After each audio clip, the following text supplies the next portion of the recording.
Nancy Pelosi and the Democrats may be the real threat to democracy. In this video, we got to take a look at this viral video where they pointed out in front of her face. Let me know what you think below. And welcome to Verbal on Life. My name is Noel, battling MS. If this is your first time on the video, go ahead and click on that like button. Now let's take a look.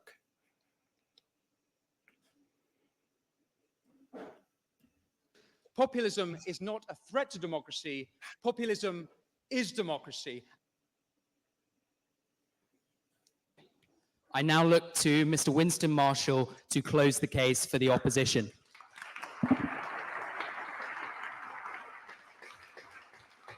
Here we go. Ladies and gentlemen, words have a tendency to change meaning. When I was a boy, woman meant someone who didn't have a cock. Populism has become a word used synonymously with racist, we've heard ethno-nationalist, with bigot, with hillbilly, redneck, with deplorables. Elites use it to show their contempt for ordinary people. This is a recent change. Not long ago, Barack Obama, while still president at the North America's Leaders Summit in June 2016, he took umbrage with the notion that Trump be called a populist. How could Trump be called a populist? He doesn't care about working people.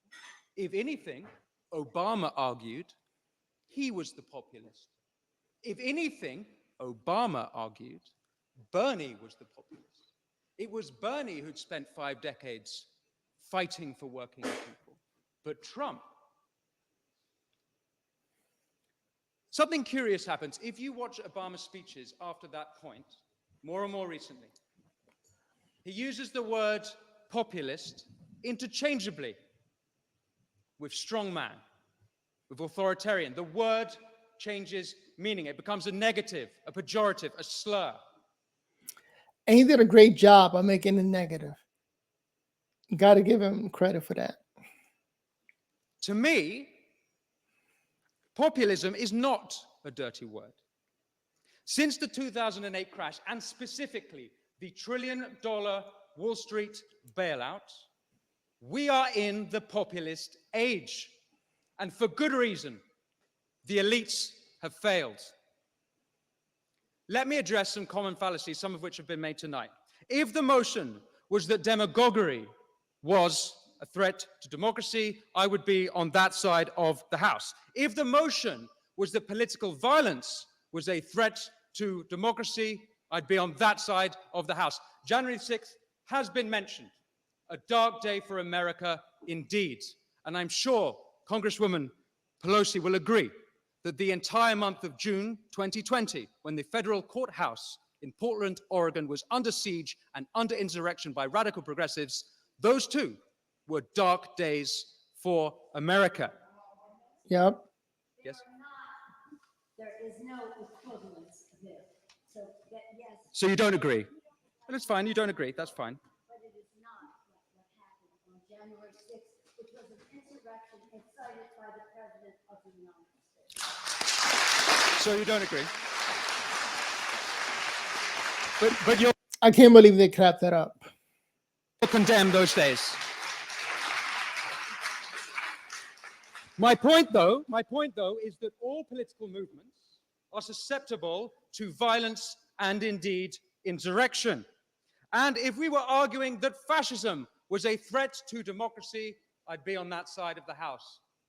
Indeed, the current populist age is a movement against fascism. I've got quite a lot to get through.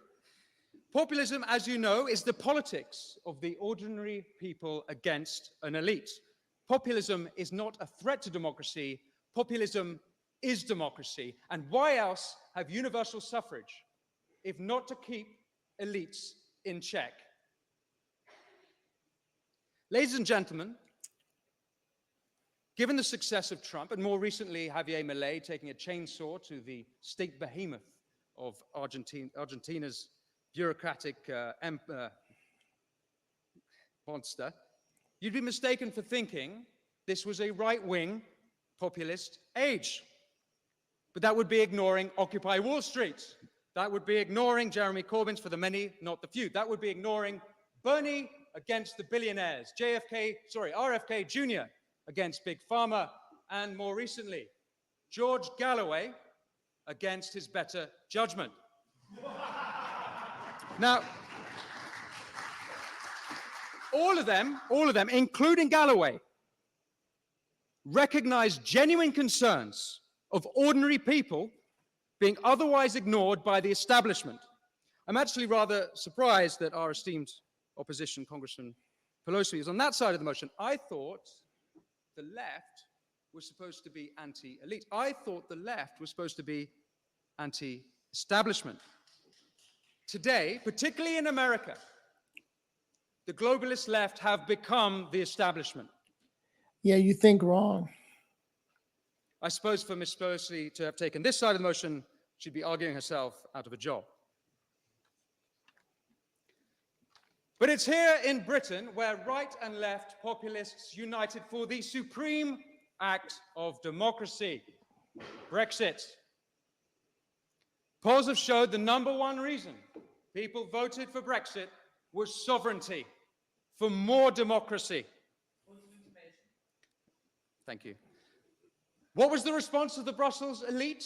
They did everything in their power to undermine the democratic will of the British people, and the Westminster elite were just as disgraceful. As we've heard, David Cameron called the voters fruitcakes, loonies, and closet racists. The Liberal Democrats did everything they could to overturn a democratic vote. Keir Starmer campaigned for a second referendum.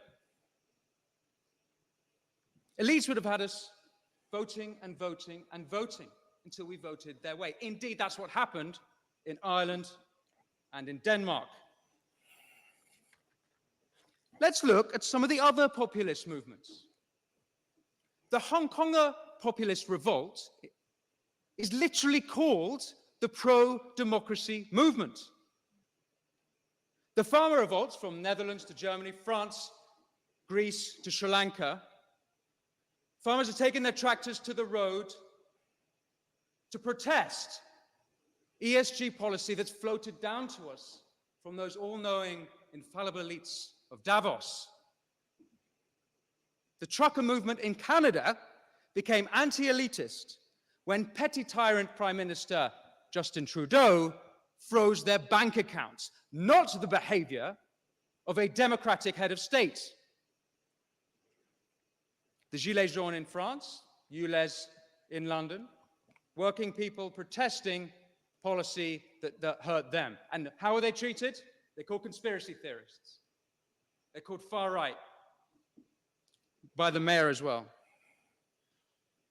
Ladies and gentlemen, populism is the voice of the voiceless. The real threat to democracy is from the elites. Now, don't get me wrong, we need elites. If President Biden has shown us anything, we need someone to run the countries. When the president has severe dementia, it's not just America that crumbles, the whole world burns. But let's examine the elites. European corporations spend over 1 billion euros a year lobbying Brussels. US corporations spend over $2 billion a year lobbying in DC. 2/3 of Congress receive funding from pharmaceutical companies.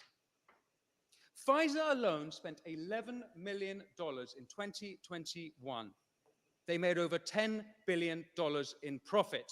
No wonder then that 66% of Americans think the economy is rigged against them for the rich and the powerful.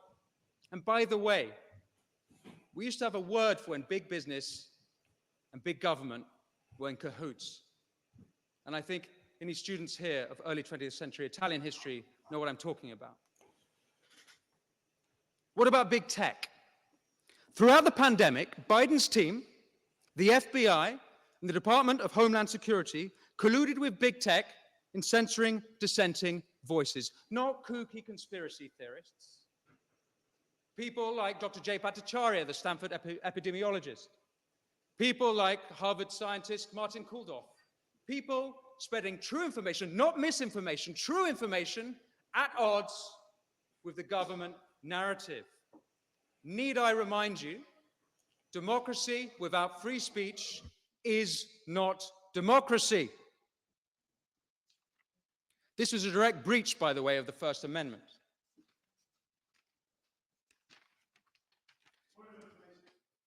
Before COVID, intelligence services colluded with big tech to have Trump suspended off Twitter. Yes, the same platform which hosted the Taliban and Ayatollah deaf to Israel Khomeini, they thought the president crossed the line when he tweeted on Jan 6th, quote, "Remain peaceful, no violence, respect the law and our great men and women in blue." Crazy. That's a quote. You may be thinking now that Trump is a populist. You are right. He didn't accept the 2020 elections, and he should have. So should Hillary in 2016, so should Brussels, and so should Westminster in 2016, and so too should Congresswoman Pelosi, instead of saying the 2016 election was, quote, hijacked. Quote, hijacked. It was.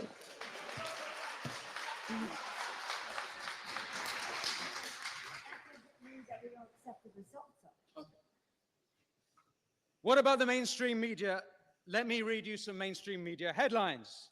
The New Yorker, the day before the 2016 election. The case against democracy. The Washington Post, the day after the election. The problem with our government is democracy. The LA Times, June 2017. The British election is a reminder of the perils of too much democracy. Vox, June 2017. The two eminent political scientists say the problem with democracy is voters. New York Times, June 2017. The problem with participatory democracy is the participants. Mainstream media elites are part of a class who don't just disdain populism, they disdain the people. If the Democrats had put half their energy into delivering for the people, Trump wouldn't even have a chance in 2024. He shouldn't have a chance. You've had power for 4 years. From the fabricated Steele dossier to trying to take him off the ballot in both Maine and Colorado, the Democrats are the anti-Democrat party. All we need now is the Republicans to come out as the pro-monarchist party. Whoa. Ladies and gentlemen, populism is not a threat to democracy, but I'll tell you what is. It's elites ordering social media to censor political opponents. It's police shutting down dissenters, be it anti-monarchists in this country or gender-critical voices here, or last week in Brussels, the National Conservative movement. I'll tell you what is a threat to democracy. It's Brussels, DC, Westminster, the mainstream media, big tech, big pharma, corporate collusion, and the Davos cronies. The threat to democracy comes from those who write off ordinary people as deplorable. The threat to democracy comes from those who smear working people as racist. The threat to democracy comes from those who write off working people as populists. And I'll say one last thing. This populist age can be brought to an end at the snap of a finger. All that needs to be done is for elites to start listening to, respecting, and, God forbid, working for ordinary people. Thank you.